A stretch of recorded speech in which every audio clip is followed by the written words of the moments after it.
بسم اللہ الرحمن الرحیم، السلام علیکم۔ میں ہوں کرامت مغل اور آپ دیکھ رہے ہیں سعید بلوچ آفیشیل یوٹیوب چینل، اور میرے ساتھ ہیں سعید بلوچ صاحب، سینئر جرنلسٹ ہیں، سپریم کورٹ کور کرتے ہیں۔ سعید بلوچ صاحب، ہائی کورٹ میں دو اہم کیسز کی سماعت، ایک تو نمبر لگ گیا ہے، ایک کو شاید نمبر لگ ہی جائے۔ بشرا بی بی اور سردار لطیف کھوسہ کے درمیان ہونے والی ایک مبینہ آڈیو لیک سامنے آئی، وہ کیس لے کے گئے ہیں اب اسلام آباد ہائی کورٹ میں، دیکھیں اس کا کیا مستقبل بنتا ہے۔ اور دوسرا، ایک عام شہری نے آج ہی درخواست دی کہ یہ جو الیکشن کی فہرستیں آنے والے ہیں، شیڈیول آنے والا اور فہرستیں، وہ ٹھیک نہیں ہیں، اس لیے الیکشن ابھی فی الحال روک دینے چاہیے۔ اس پر بینچ بھی بن جاتا ہے، درخواست کو نمبر بھی لگ جاتا ہے، اور چیف جسٹس عامر فاروق صاحب خود اس کیس کی سماعت کے لیے اویلیبل بھی ہوتے ہیں۔ کیا دیکھ رہے ہیں، بشرا بی بی کو انصاف ملے گا؟ کیونکہ عمران خان کی درخواستیں پہلے یہاں آئیں، دونوں نے عدم اظہار کیا، ان پر عدم اعتماد کا اظہار کیا عامر فاروق صاحب پر، اب پھر ایک درخواست لے کے آئے، کیا ہوگا؟ بہت شکریہ کرامت مغل صاحب۔ یار دیکھیں، بات یہ ہے کہ پاکستان میں ابھی پچھلے دنوں ہی یہ جو غیر قانونی طریقے سے آڈیوز ریکارڈ کرنے کا معاملہ ہے، یہ اب بہت زیادہ ہائی لائٹ رہا ہے پچھلے دنوں بھی، جب اسلام آباد ہائی کورٹ میں جسٹس بابر ستار اس کیس کی سماعت کر رہے تھے۔ لیکن اصل آپ دیکھیں کہ رجیم چینج کے بعد سے یہ معاملہ بہت زیادہ عوام کے سامنے یہ اٹھ کے آیا کہ ہو سکتا ہے کہ یہ چیزیں پہلے بھی ہو رہی ہیں اور ہو رہی ہوں گی، بالکل اس میں کوئی دو رائے نہیں ہے۔ اور دیکھیں کہ جج ارشد ملک کی آڈیوز ویڈیوز ریکارڈ ہوئیں۔ اس کے علاوہ ایک الزام یہ بھی لگایا جاتا ہے کہ سپریم کورٹ کے کچھ ججز کی بھی مبینہ طور پہ آڈیو یا ویڈیوز موجود ہیں۔ ابھی پچھلے دنوں سپریم کورٹ کے ہی ایک جج کے اور مسلم لیگ نون کے کسی رہنما کی بھی ایک خبریں میں نے سوشل میڈیا پہ سنی کہ مبینہ طور پہ پھر کوئی ایک اور آڈیو جو ہے وہ ریکارڈ ہوئی ہے۔ تو یہ پھر آپ دیکھیں کہ رجیم چینج کے بعد عمران خان صاحب کی، اب وزیر اعظم ہاؤس کے اندر سے پرائم منسٹر کی آڈیوز لیک کی گئیں، مسلسل لیک کی گئیں، اس کی بنیاد پر بیانیہ بنانے کی کوشش کی گئی۔ پھر آپ دیکھیں کہ شہباز شریف صاحب اور مریم نواز کی ایک آڈیو لیک ہوئی۔ تو یہ وہ ساری چیزیں ہیں جو اس لیول پر پہنچ کر chief executive, prime minister chief executive ہوتا ہے ملک کا، تو اس کی آڈیوز لیک ہو رہی ہیں۔ تو ہمارا بطور ریاست تو ہم پوری دنیا میں مذاق بن چکے تھے نا، بنانا ریپبلک سے بھی آگے، کوئی کدو ریپبلک یا بینگن ریپبلک بھی اگر کوئی ہو نا، تو شاید ہم اس کی بھی حد سے آگے نکل چکے ہیں۔ تو یہ ہماری حالت تھی۔ اور دوسری جانب آپ دیکھیں کہ جن لوگوں نے اس کے اوپر نوٹس لینا تھا، کارروائی کرنی تھی، وہ بھی اس کے اوپر مکمل طور پر خاموش رہے۔ اور آپ دیکھیں کہ اب بشرا بی بی کی یہ آڈیو سامنے آئی اور اس کو بھی کس طریقے سے پروپیگنڈا کرنے کے لیے استعمال کیا گیا۔ اور المیہ یہ ہے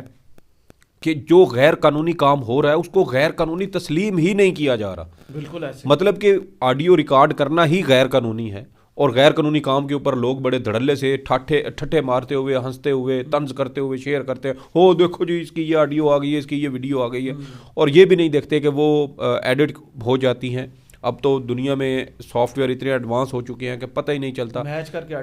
آڈیو بنا دیتے ہیں۔ مجھے کچھ عرصہ پہلے میں نے ایک آرٹیکل پڑھا تھا جس کے مطابق ایڈوبی جو کمپنی ہے جو یہ تصویروں اور ویڈیو کی ایڈیٹنگ کے لیے سافٹ ویئر بناتی ہے، وہ ایک سافٹ ویئر بنا رہے تھے جو آڈیو کو ایڈٹ کرے گا، اچھا، صرف آڈیو کی وہ اس کو ایڈٹ کرنے کے لیے۔ تو آپ اندازہ کریں کہ اگر ایڈوبی اس طرح کا کوئی سافٹ ویئر بناتی ہے تو پھر وہ کس لیول پہ ہوگا۔ اور یہ تو وہ ہوگا جو کنزیومر کے لیے ہے، جو پروفیشنل، جو اسٹیٹ لیول پہ اگر اس طرح کا کوئی ایک اور ورژن اس کا تیار کیا جاتا ہے تو پھر وہ کتنا خوفناک حد تک وہ اس کا خطرہ ہوگا۔ تو یہ وہ چیزیں ہیں جو آن دا ریکارڈ ہیں۔ اور دوسری جانب ہمارا جو ہے وہ کدو ریپبلک ہم بنے ہوئے ہیں، عدالتیں اس کے اوپر نوٹس نہیں لیتی۔ ججز کی یار اپنی آڈیوز لیک ہوئی ہیں، جسٹس مظاہر نقوی کو دیکھ لیں، اس کے اوپر کوئی نوٹس لینے کو تیار نہیں ہے کہ بھائی ججز کے معاملے پر 90 کی دہائی میں بے نظیر کی حکومت چلی گئی، اور اب حالت یہ ہے کہ ججز کی آڈیوز جو ہے وہ ریکارڈ ہو رہی ہیں اور اس کے اوپر کوئی نوٹس لینے کو تیار نہیں ہے۔ تو اب عوام میں سے کسی نے ہمت کی، بشرا بی بی نے یہ ہمت کی اور وہ اس معاملے کو عدالت میں لے کے گئی ہیں۔ لیکن مجھے خدشہ ہے کہ اس کیس میں بھی ان کو کسی قسم کا کوئی ریلیف اسلام آباد ہائی کورٹ سے نہیں ملے گا، اس سینس میں نہیں ملے گا۔ اگر کیس چیف جسٹس عامر فاروق صاحب کے پاس لگا تو سر نہیں کسی اور جج کے پاس بھی لگ جائے. دیکھیں جسٹس بابر ستار ابھی پچھلے دنوں اس کی کر رہے تھے, اس سے پہلے میرے خیال میں گزشتہ سال چیف جسٹس اسلام آباد ہائی کورٹ اطہر من اللہ صاحب بھی کرتے رہے. تو یہ ساری چیزیں میرے خیال میں انصاف دینا اتنا جو ہے وہ آسان نہیں ہے. جو لوگ ایجنسیوں میں بیٹھے ہیں وہ بہت طاقتور ہیں, اور ان کے سامنے دیکھیں یہ جو ججز اس طرح استعمال ہوتے ہیں اور اب بھی ہو رہے ہیں, یہ کس بنیاد پر ہو رہے ہیں؟ کچھ نہ کچھ تو یا تو یہ فوائد لیتے ہوں گے جس کی وجہ سے ہو رہے ہیں, یا پھر ان کی بھی کچھ مجبوریاں ہوں گی, اسی طرح کی کوئی چیزیں ہوں گی مبینہ طور پہ ہو سکتی ہیں نا. ہمارے ہاں تو دیکھیں کہ 2008-9 کی بات ہے, یہ سپریم کورٹ میں کیس چلتا رہا ججز کی جاسوسی کے معاملے پر, رپورٹڈ چیزیں ہیں, تو یہ فیکچوئل چیزیں ہیں جو آن دا ریکارڈ موجود ہیں. تو اب جسٹس بابر ستار صاحب سنتے رہے, اس میں وزارت دفاع سے, وزارت داخلہ سے, وزیر اعظم ہاؤس سے انہوں نے جواب مانگا. تو وزیر اعظم صاحب انہوں نے جو جواب جمع کروایا, انہوں نے کہا کہ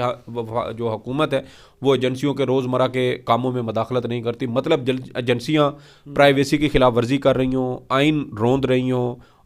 اپنے ہی شہریوں کی غیر قانونی غیر آئینی طریقے سے جاسوسی کر رہی ہوں, ان کی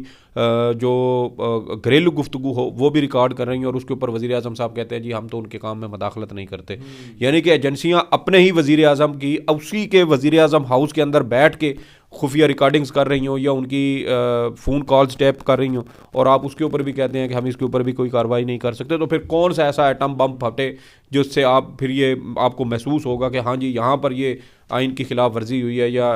عوام کے حقوق کی خلاف ورزی ہوئی ہے اور اس کے اوپر کارروائی ہونی چاہیے. ابھی اس کا ایک اور میں آپ کو بتاتا ہوں کہ ابھی پچھلے دنوں آصف زرداری صاحب نے حامد میر صاحب کو ایک انٹرویو دیا جی, اس میں اسی طرح ایجنسیوں کی کردار کے اوپر حامد میر صاحب نے سوال کیا. تو اس کے اوپر کیا جواب دیا تھا زرداری صاحب نے؟ کہتے ہیں وہ آ گئے نا قاضی صاحب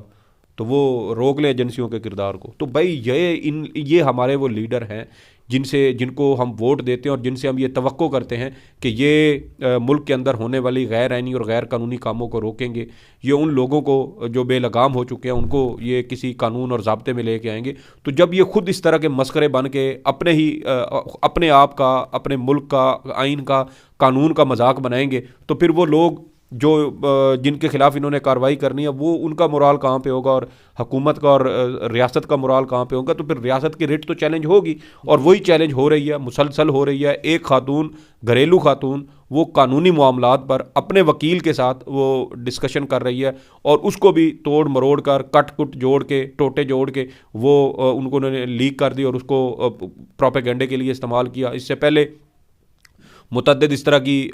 آڈیوز آ چکی ہیں, ججز کی آ چکی ہیں, سیاستدانوں کی آ چکی ہیں, اور اس کو جو ہے وہ سیاسی مقاصد کے لیے استعمال کیا گیا. کون لوگ ہیں جو یہ آڈیوز ریکارڈ, میرے خیال میں کچھ زیادہ لمبی چوڑی بات نہیں ہے. دیکھیں جو لوگ جو ہمارے صحافی دوست یہ شیئر کرتے رہے نا, ہمیں تو پتہ ہے نا سارا, ان کے ابھی بھی سب کے موبائل گم گئے, جی جن کے موبائل اچانک گم گئے تھے جب یہ آڈیو لیکس انکوائری کمیشن بنا تھا, اور اچانک ان کے موبائل گم ہو گئے, کچھ کے موبائل گم گئے تھے, چھین لی گئے تھے, اور کچھ کے چوری ہو گئے, ڈکیتی ہو گئی. جی جی وہی میں نے بتایا نا کہ 6. ہاں دوسرا کل سماعت کے لیے کیس مقرر کرنا, وہ کیس جس پر اب 8 فروری کے الیکشن شاید میں تو کہتا ہوں پورے ڈپینڈ ہو رہے ہیں. کیا ہوگا, وہ کیا پوسٹ پون کر دیں گے, کہیں گے پہلے فہرستیں درست کریں پھر ٹائم آگے لے لیں گے, کریں گے کیا؟ یار کرامت مغل صاحب ابھی تقریباً بات نہ سننا ہوتی وہ تو واپس بھجوا, میرے خیال میں پچھلے مہینے ہی آیا سپریم کورٹ کا, اکتوبر کے مہینے میں, شاید اکتوبر کے آخر میں وہ آیا تھا نا, 90 روز میں عام انتخابات سے متعلق کیس کا فیصلہ آیا تھا, اور اس میں سپریم کورٹ نے کہا تھا قاضی صاحب نے کہ اس کے اوپر میڈیا کے اوپر کوئی غیر ضروری ڈسکشن نہیں ہوگی جس سے عام انتخابات کے انعقاد کے حوالے سے کسی قسم کی کوئی بے یقینی یا افواہیں یا کیا سرائیاں پیدا ہوں. تو اب آپ دیکھیں کہ سپریم کورٹ نے فیصلہ دیا, پیمرا اس کے اوپر چینلز کو پابند کر رہا ہے, اس کے اوپر ہدایت نامے جاری کر رہا ہے, اور دوسری جانب اسلام آباد ہائی کورٹ ہے کہ وہاں پر ایک درخواست آتی ہے, اور وہ چیف جسٹس صاحب بھی شاید جیسے اس کے انتظار میں بیٹھے ہوئے تھے, وہ آئی وہ سماعت کے لیے, جیسے نواز شریف صاحب کی درخواست تھی, اور ان کی درخواست پر بھی ہمیں اسی طرح کی پھرتیاں دیکھنے کو ملی تھیں چیف جسٹس اسلام آباد ہائی کورٹ کی اور اسلام آباد ہائی کورٹ کے عملے کی, اور یہی پھرتیاں ہمیں یہاں پر نظر آ رہی ہیں. درخواست آئی, فوراً اس کو نمبر لگا, اس کے اوپر اس کو بینچ بنا, اور بینچ بنا کے کل اس کو سماعت کے لیے مقرر بھی کر دیا. تو ایک طرف سپریم کورٹ آف پاکستان کہہ رہی ہے کہ آپ نے ٹی ویوں کے اوپر بھی اس پہ ڈسکشن نہیں کرنی, آپ نے اگر گفتگو کرنی ہے تو گھر میں اپنے کمرے میں اپنی بیوی کے ساتھ کریں, اور دوسری جانب اسلام آباد ہائی کورٹ دھڑلے کے ساتھ وہ کیسز سن رہی ہے، پھر اس کے اوپر سماعت ہوگی، وہ سماعت پھر ٹی ویوں کے اوپر رپورٹ ہوگی، تو پھر کیا یہ ٹی وی چینلز کو جا کے پکڑ لیں گے کہ ہاں جی آپ رپورٹ کیوں کر رہے ہیں؟ تو یہ میرے خیال میں بار بار اس طرح کی چیزیں اسی وجہ سے کی جا رہی ہیں، اور یہ تماشا بنتی ہیں عدالتیں، تماشا بنتا ہے پاکستان کا آئین، تماشا بنتا ہے پاکستان کا قانون، اور یہ ججز جو ہیں ان کو کوئی فرق نہیں پڑتا، یہ ایجنسیوں سے ہی سیکیورٹی کلیئرنس لے کر یہ جج بھرتی ہوتے ہیں، اور میرے خیال میں اسی وجہ سے یہ ایکسپلائٹ بھی ہوتے ہیں۔ اور چیف جسٹس عامر فاروق صاحب کا جو کنڈکٹ ہے خاص طور پر یہ بطور چیف جسٹس، تو وہ انتہائی اس کو جو ہے نا وہ مایوس کن اور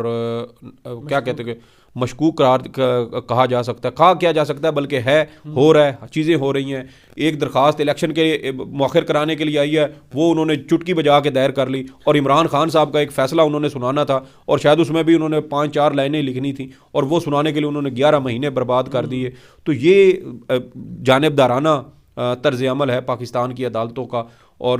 آپ دیکھیں کہ کسی شخص کو، نواز شریف صاحب ہوں، ان کو انصاف کی ہوم ڈیلیوری مل رہی ہے، عمران خان صاحب کو انصاف نہیں ملتا، ان کی اہلیہ کو انصاف نہیں ملتا ہے تو وہ بھی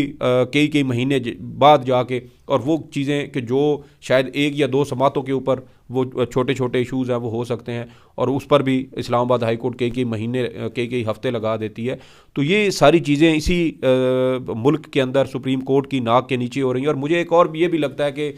چیف جسٹس قاضی فائز عیسیٰ صاحب نے جو فیصلہ دیا ہے نا 90 روز میں انتخابات والا، یہ در حقیقت انتخابات